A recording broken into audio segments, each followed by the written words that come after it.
देखभाल नहीं हो रहा है। हरियाणा सरकार हम लोगों को कोई तरह का व्यवस्था नहीं दे रही है।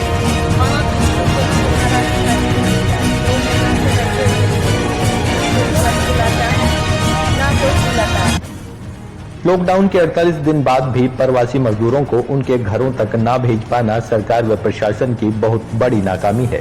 सोनीपत में Devdu road, Murthal road, Chaudhary service station, Adarsh Nagar व राजीव कॉलोनी में सैकड़ों लोग पिछले 48 दिनों से फंसे हुए हैं। प्रशासन की तरफ से राशन भी नहीं मिल रहा, जिससे प्रवासी मजदूर, महिलाएं, छोटे बच्चे आदि भूखे मर रहे हैं। इसी वजह से कुछ प्रवासी मजदूर तो पैदल ही सैकड़ों किलोमीटर अपने घरों की तरफ निकलने को मजबूर हैं और कुछ मजदूर रास्ते में भूखे मर रहे हैं तो कुछ दुर्घटनाओं के शिकार होने पर मजबूर हैं। जिसके बारे में विमल किशोर ने बताया कि सोनीपत प्रशासन को सरकार के आदेशानुसार हर सप्ताह हर परिवार को करीब 427 रुपए का सूखा राशन वितरित करना था, लेकिन सोनीपत प्रशासन गरीबों के लिए जारी राशन में भी करोड़ों रुपए डकार गया है। पिछले 48 दिनों से सोनीपत में हजारों प्रवासी मजदूर फंसे हुए हैं, अपने घर जाना चाहते हैं और यहाँ बहुत ही कठिनाई में जीवन यापन कर रहे हैं। किसी को खाना नहीं मिल रहा, किसी को राशन नहीं मिल रहा, बहुत ही दयनीय स्थिति में है। और सरकार बड़े बड़े दावे कर रही है, खाना पहुँचाया जा रहा है, राशन पहुँचाया जा रहा है। जमीनी स्तर पर सूखे राशन में करोड़ों रुपए का घोटाला हो रहा है, गरीबों तक राशन नहीं पहुंच रहा।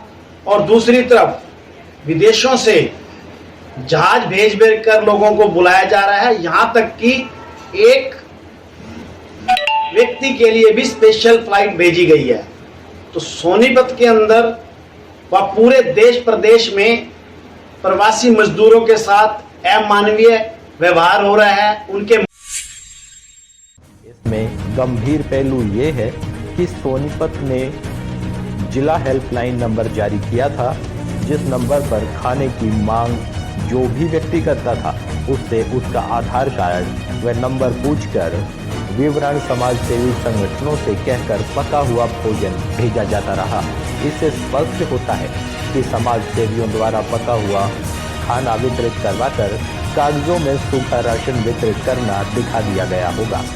उन्होंने कहा है कि एक तरफ विदेशों से लोगों को जहाज भरकर लाया जा रहा है, यहाँ तक कि केवल एक आदमी को लेने के लिए भी फ्लाइट भेजी जा रही है, और दूसरी तरफ सरकार गरीबों व प्रवासी मजदूरों के प्रति संवेदनशील नहीं है।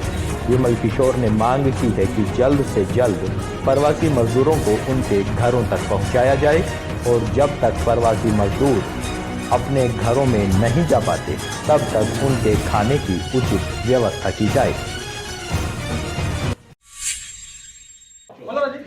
हम इस जगह पे रह रहे हैं, हमारा कोई यहाँ देखभाल नहीं हो रहा है। हरियाणा सरकार हम लोगों को कोई तरह का व्यवस्था नहीं दे रही है। खाना पीना का कोई तरह का व्यवस्था नहीं। जिसको मिल रहा है 10 पॉकेट मिल गया, जिसको नहीं मिला तो उसको कुछ भी नहीं मिला।